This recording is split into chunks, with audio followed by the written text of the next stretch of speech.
that simple? I mean, essentially, there are about 3 arm locks, 1 shoulder lock, and 2 wrist locks. That's it. No matter what. Your 3 arm locks are either going to be that, or that, straight. Shoulder locks pretty much always work the same direction. 3 shoulder locks, they'll go this way, or they'll go this way.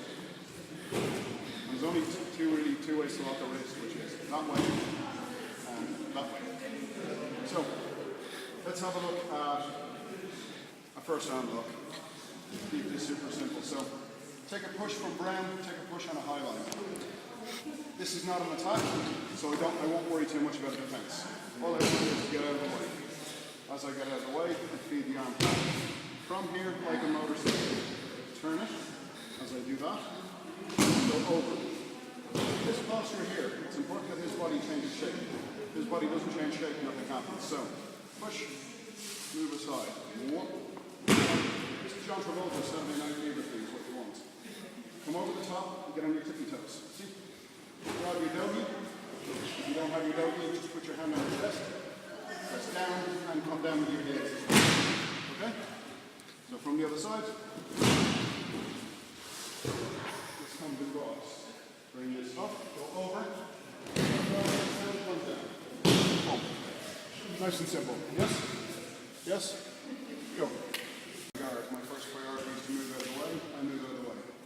As I move out of the way, I have this check here. Now, as I'm moving here anyway, I bring Brent past and I hit him in the face with my elbow. This is what's going to allow me to do this, because otherwise if Brent punches me, even if he's got one of those kind of slot machine arms, it doesn't go back in once it comes out. If I start trying to do this to Brent, he's liable to take unkindly to it, so I need to create a space. So 1, boom, pick him up. As I pick him up, I go up, and I bring the whole lot down now. This doesn't move so much. This is what mostly moves. The reason that I don't just do that. I can do that because I'm quite strong, but if I was maybe Ranya's size, I would need body weight. And you see the way my entire body brings him down. That's what I want. From here, down. Boom, grab, boom, grab, elbow. Nice and simple. Punch, knee, elbow. Other side. So, I block, elbow around your face. Come up, bring down and block. Push the hand down, punch the face, grab the back of the neck, knee, as I step, boom, drop an elbow. Yes? This technique, this is a wing, it is intercepting brand, it is intercepting wing. Yes? Go. To the high line. The line line is right. Cheeky. As I come in, boom, block there. This will have break your structure, you still have the same turn, you still have the same collapse in isolation. So let's look at something low instead. So let's say Brad goes for a grab on the belt or some sort of a low push or something like that. All I want is again a straight line, a straight arm coming from low, so we can isolate this. So again, I come out. Okay. Again, I'm going to distract the face. So if we want to be all kind of tactical, you can like stick it in the eye or something, but realistically, that'll be fine. Okay? Again, Didn't we change that entry to a poke in the eye? This time, he's already down. The last Flipping lock, the mace. Yes. from high to low. He's already down there. We can't go lower. Come around his arm, grab your own arm, drop, and lift. So as I drop him, his body weight comes on top of his arm. This isolates his elbow, and now I lift him. Okay? Be careful, because if you cock this one up, you're left here like this, with an extremely unhappy maniac attacking you. Tell maniac to put down his weapon in a firm tone of voice. So, again, we have a collapse here. So as we have all this go, and up. Okay? Try it.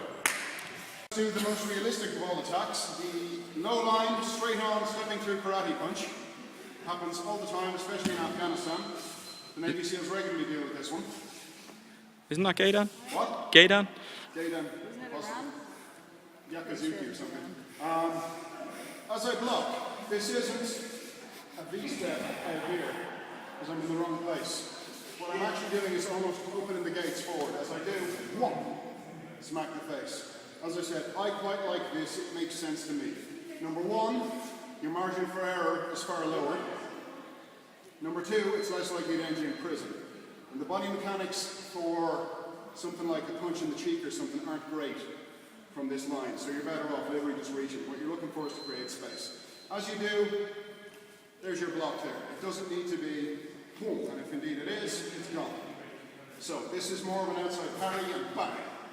From here, turn it, drop it, lift them, there's your control there. To finish, tuck it, smack him in the face, grab him, in, elbow. Same finish as last time, just for the sake of disengaging, because this is a great place to finish a technique. It's not a great place to finish an encounter. So guard, at some point you're going to have to let him go, help you run into gloves.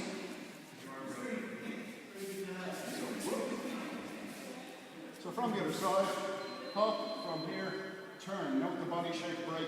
Drop over him, lift him up. Get your timing right on this one. From here, tuck it, hit him, grab, knee, boom, hit the elbow. Yes? Go. Go. Sorry. This is a mace. In this case, I'm not so much blocking it as I am clipping it. This technique is called clipping the mace. Yes? Now go. Okay, you've got three dimensions. Careful, he knows science. You've got three kind of movement and power generation principles, being rotation, marginal gravity, and backup mass. They've had their Weetabix. Let's have a look at how all this translates into a decent lock. A lock will have three dimensions. So in this case, the first dimension of both of these locks, be it intercepting wing, which happens on the high line, and flipping the mace that happens on the low line, is this rotation. This is important. This breaks his structure. The second dimension, also equally important, is it would be backup mass if we were striking. In this case, it's depth. So pull him out. So we rotate, which cancels his width. We pull him out, which cancels his depth. And then we drop, which cancels his height. At that point, you have isolated the joint you want to put the lock on, not before. And you'll see this yourselves. Make yourselves aware of it. So, like I said, rotate, pull, drop. Without any one of those components, so just rotate, pull, you've got nothing. Rotate, drop, you've got nothing. Pull, drop is just embarrassing. Okay? So, look for the three dimensions in every lock. There's your two kind of bread and butter arm locks. Start with them and we'll work on that. So, having now been informed, go back and figure out what's not working for us. Go. Slightly different principle, but it's worth taking a look at anyway. So, do it off a wrist grab or something like that. So, first thing I did wrong there was offer Brian my wrist. Because as soon as I offer Brian my wrist, I'm off balance. So I want Brian to take my wrist. Thank you. Now Brian is taking himself off his base to take it. So as that happens, step in. This is a little break here, okay? All I want to do here, a break. It's not really, it's a hyperextension. What I'm looking for is, see his feet? That, okay? From here, snake my arm through, pick up on this side, and maintain the straight arm across my back. As long as I have Brain on his toes, I can pretty much bring Brain whatever I want. So, this is what the Germans would call transport technique. I would have said papa, but never mind. Depending on how much you like your wrestling, you can either rock bottom him or just sweep him. And that puts him down there. Okay? This is simple. All I want you guys to look at here really is explore the idea. Thank you. Number one, this isn't a break, as I said, it just puts him in discomfort. I have never, ever even heard of this working for real. This is not what it's meant to do. So, take him off his base. Drop around the back of your neck behind his elbow. Come on. I now have these two angles of force, two lines of force going that way and one going that way. That's all I want. Yes? Give that a shot. Doesn't have a name, doesn't turn up in our system, but it's handy. And it teaches something, so give it a go. Now we have a look at bringing Brent off his base and him giving me a straight line. Now we're going to have a look at actually retreating a little bit. So if Brent's going to push me here, this is not the worst situation in the world, but particularly if you watch Misfits, blunt force trauma seems to be the arrow in the knee of Misfits. Everyone dies by banging the back of their head, so I'm led to believe recently it's quite lethal. So as Brent pushes me, I want to step back. Pop culture reference. Delete it. We'll try and salvage the video. Drop my stance. As I do it, bring Brent's hand down. bring it down to around about the knot or the buckle of my belt. As that happens, catch his arm, brace his elbow, braced wing, and walk up. This is my arm lock. Now, this is not going to hold him all day, but it is enough to put him in an amount of discomfort. So for the moment, let us stop there and have a look at manipulating them. So this is working either against the wrist or the arm, it depends. In Brent's case, because he's got quite inflexible wrists, this is happening on his wrist. If we look at Rania would have quite flexible wrists, so this is mostly working on her arm. Either way, it's basically wherever the body is weaker is where it'll work on. So push comes in, float back, bring it down into your center and step up. Boom. Okay? Yes? Careful, don't lace your fingers. Brace them that way. You'll see I use my thumbs, that's just because I've got great big hands. If I didn't, that would be fine too. Because he's got really small feet. And you can move.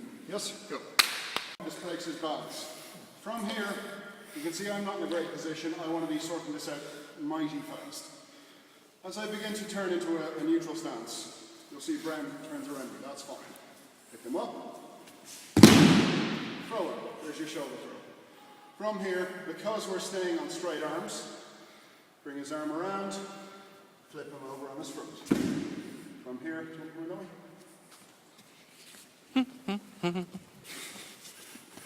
broken arm. Single shoulder break, dislocation, hurt, whatever. Okay? From here, palm up,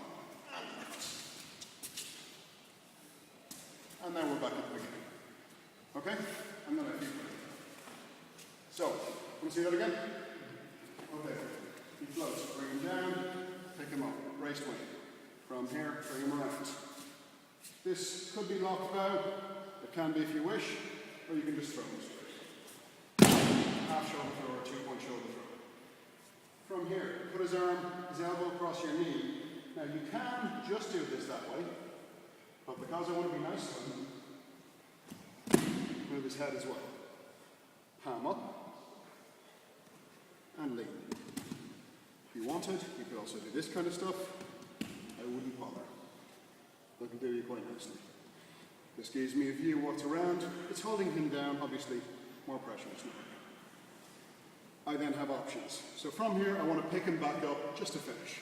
So, if I was in Germany, we'd be grabbing fingers. Can't resist. Simply because our theme is straight arms tonight. Turn his arm over until his palm's up that way. Just come under him, the same thing, and lift him with your bicep. If I do this, bend your arm, I will lose.